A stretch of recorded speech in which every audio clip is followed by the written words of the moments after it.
আসসালামু আলাইকুম এভরিওয়ান, সবার কি অবস্থা, কেমন আছেন? আশা করছি যে যেখানে আছেন আল্লাহর রহমতে ভালো আছেন, সুস্থ আছেন। আমরাও আলহামদুলিল্লাহ ভালো আছি। গত ভিডিওতে বলেছিলাম যে আব্বা আম্মা আসবে বাড়ি থেকে, তো আব্বা আম্মা কিন্তু ওই দিন সন্ধ্যার দিকে এসেছে। তো এখানে যে চালের বস্তাগুলো দেখতে পাচ্ছেন এগুলো আব্বা আম্মা নিয়ে এসেছে। যদিও আগে যে আপনাদের ভাইয়া বাড়িতে গিয়েছিল তখন যে চাল নিয়ে আসছে সেটাই পুরা ড্রামে ভরা আছে, এখনো খাওয়া হয় নাই পুরাটা। তো এখন আবার এই 2 বস্তা নিয়ে এসেছে, আর এগুলো যে কোথায় রাখবো সেটাই চিন্তা করছিলাম। তো যাই হোক, এখানে আরও আমড়া নিয়ে আসছে গাছের, আর কি বাড়ির গাছের আমড়া, মৌসিম, তারপর আরও জাম্বুরা নিয়ে এসেছিল। তো এগুলো হচ্ছে আমি বের করে দেখছিলাম সকালবেলার দিকে আর কি এটা। আর এখন হচ্ছে আমি বাচ্চাদের টিফিনটা রেডি করব। আজকে আর কোনো কিছু টিফিনে বানাইনি। রাতে আপনাদের ভাইয়া বিস্কিট, কেক এগুলো নিয়ে এসেছিল, সাথে বাচ্চাদের জন্য চকলেটও নিয়ে এসেছে। তো ভাবলাম যে আজকে কেক দিয়ে দিই ওদের টিফিনে। তো কেকটা খোলার পরে না আমি একদম পুরা হয়ে গেছি যে এত অল্প কয়েক পিস কেক একটা প্যাকেটের মধ্যে। যদিও আগেও খাওয়া হয়েছে, তো ওরকম একটা খেয়াল ছিল না যে এত কম থাকে, আর সময়ও ছিল না যে আমি নতুন করে আবার কিছু বানিয়ে দিব। তো তাড়াতাড়ি করে হচ্ছে এদেরকে কেকটাই দিয়ে দিলাম, যেহেতু 3 বাচ্চাকে দিব। আর সাথে হচ্ছে আমি আপেল দিয়ে দিয়েছি, যেহেতু কেকের পিস কম ছিল।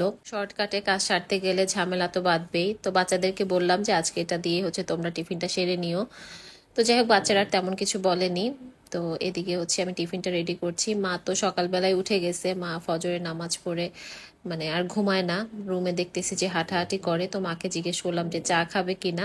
আব্বা মা সকালবেলা চাটা খায়, চাটা খায় আর কি। তো মা বললো যে খাবে, আর আব্বা ঘুমায় ছিল, এই জন্য আব্বাকে আর ডাকিনি। আর আব্বার শরীরটাও ভালো না।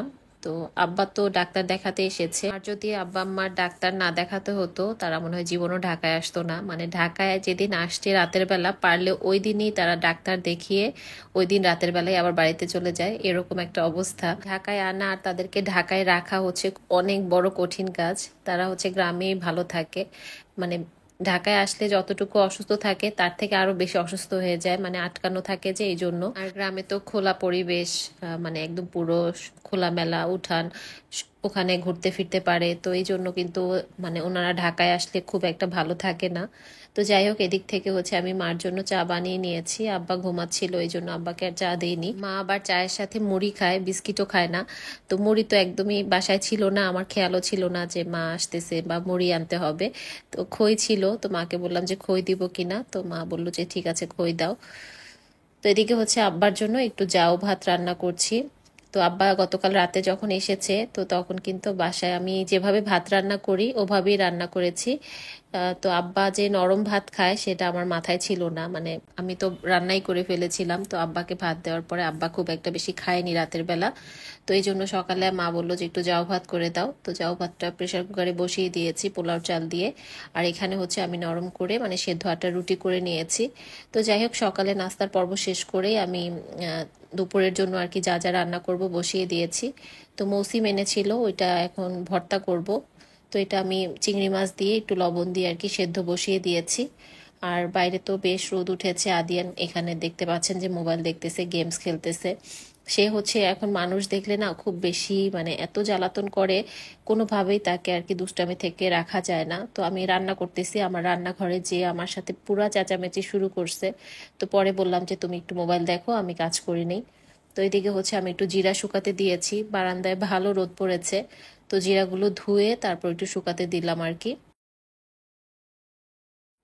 দুপুরে আমি রান্না করছি চিকেন, দেশি মুরগি ছিল এটা। তো 2টা দেশি মুরগি রান্না করব একটু ঝোল ঝোল করে।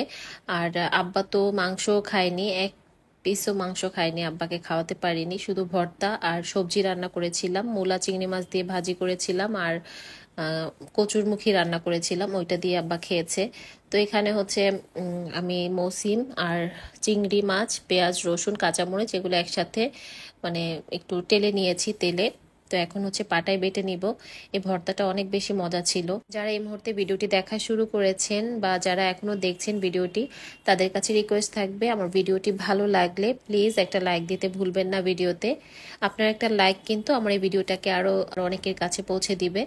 আর যারা এখনো চ্যানেলটিকে সাবস্ক্রাইব করেনি তাদের কাছে রিকোয়েস্ট থাকবে প্লিজ চ্যানেলটিকে সাবস্ক্রাইব করে পাশে থাকা যে বেল আইকনটি আছে সেটির অল অপশনটি সিলেক্ট করে দিবেন। তাহলে কিন্তু আমি যখন ভিডিও আপলোড করব আপনার মোবাইলে নোটিফিকেশন চলে যাবে, আপনি যখন ইচ্ছা তখন আমার ভিডিওগুলো দেখে নিতে পারবেন। রান্না তো তাড়াতাড়ি শুরু করেছি, তবে রান্নার মাঝখানে মাঝখানে অনেকবার আমার বাইরে যেতে হয়েছে।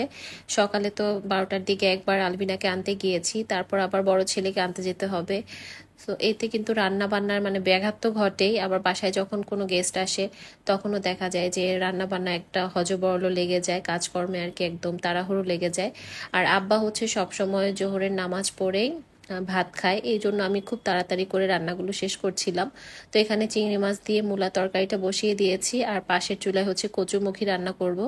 এদিকে আবারও এই যে বড় ছেলেকে স্কুল থেকে আনতে গিয়েছিলাম, রান্না চুলায় রেখে মাকে বলেছিলাম যে একটু দেখতে। আর এই দুজনের মানে আমার ছোট মেয়ে আর বড় ছেলের স্কুল যেহেতু কাছেই, খুব একটা সময় লাগে না বেশি একটা মানে যাতায়াতে, তো এই জন্য মানে গিয়ে আবার 5-10 মিনিটের মধ্যে বাসায় চলে আসতে পারি। কিন্তু বড় মেয়ের স্কুলটা একটু দূরে, ওখানে গেলে আমার প্রায় মানে রাস্তায় 1-1.5 ঘন্টা সময় চলে যায়। তো আবারও মাঝখানে হচ্ছে মেয়েকে স্কুল থেকে আনতে যেতে হবে, তো এর ফাঁকে হচ্ছে আমি আব্বা আম্মাকে খাবারটা দিয়ে দিলাম।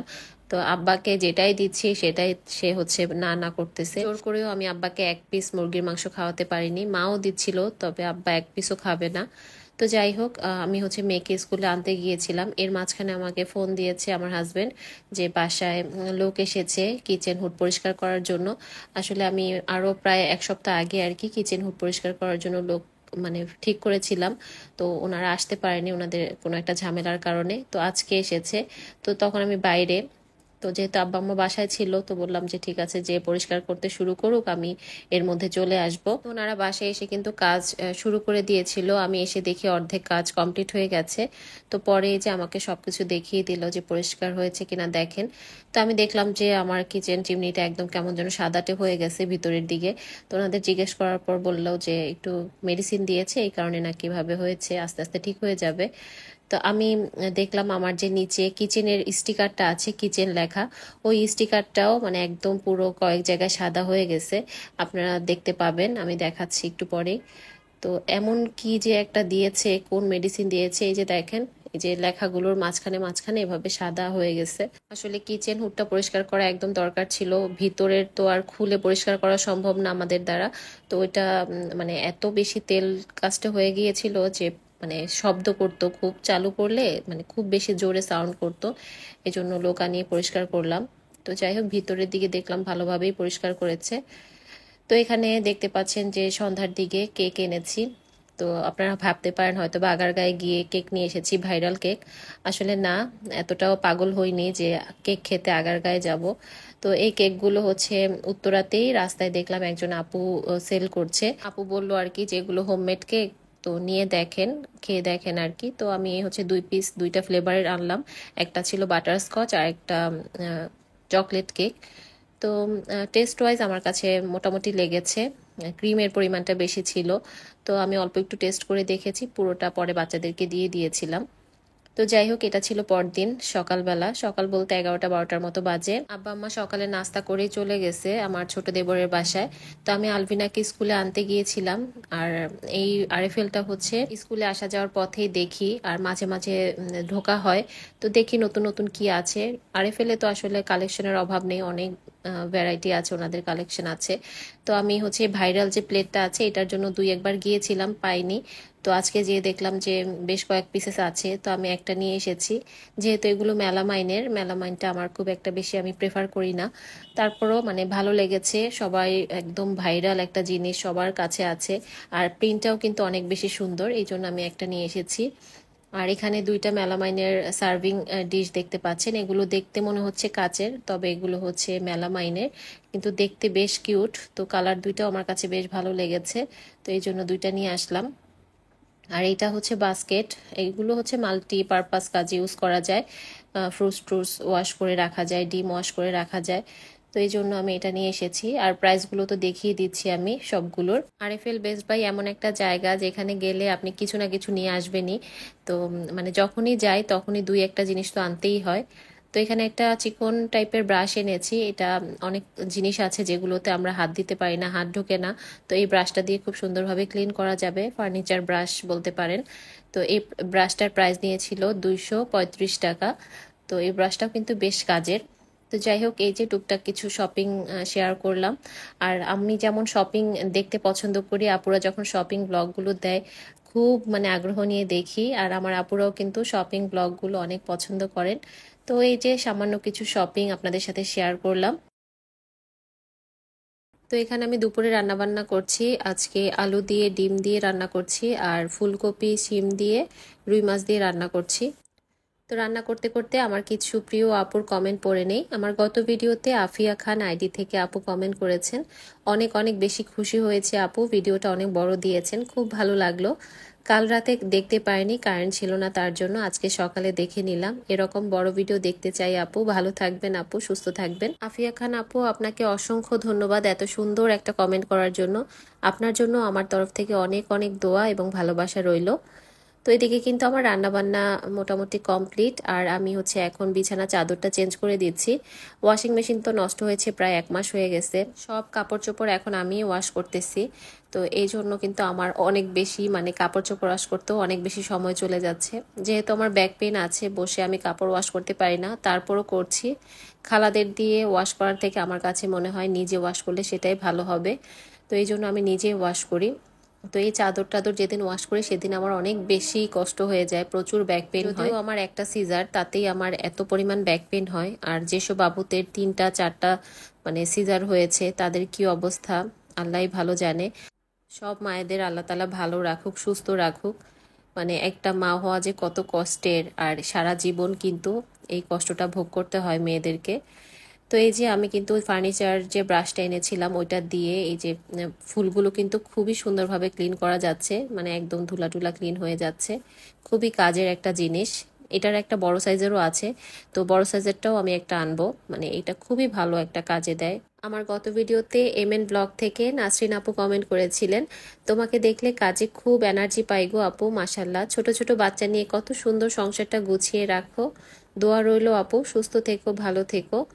অনেক অনেক ধন্যবাদ নাসরিন আপু এত সুন্দর একটা কমেন্ট করার জন্য। তোমার জন্য অনেক অনেক দোয়া, আর তোমার নতুন বিজনেসের জন্য অনেক শুভকামনা রইল। তুমি এত সুন্দর করে সংসার সামলিয়ে, বাচ্চাদেরকে সামলিয়ে, নিজের হাতে এত সুন্দর সুন্দর প্রোডাক্ট বানাচ্ছ, অনেক বেশি ভালো লাগে। তুমি অনেক দূর এগিয়ে যাও আপু, তোমার জন্য অনেক দোয়া থাকবে। তো আমার আজকের ভিডিওটা এই পর্যন্তই ছিল। ভিডিওটা কেমন লেগেছে অবশ্যই কিন্তু কমেন্ট করে জানাতে ভুলবেন না। সবাই ভালো থাকবেন, সুস্থ থাকবেন। আল্লাহ হাফেজ।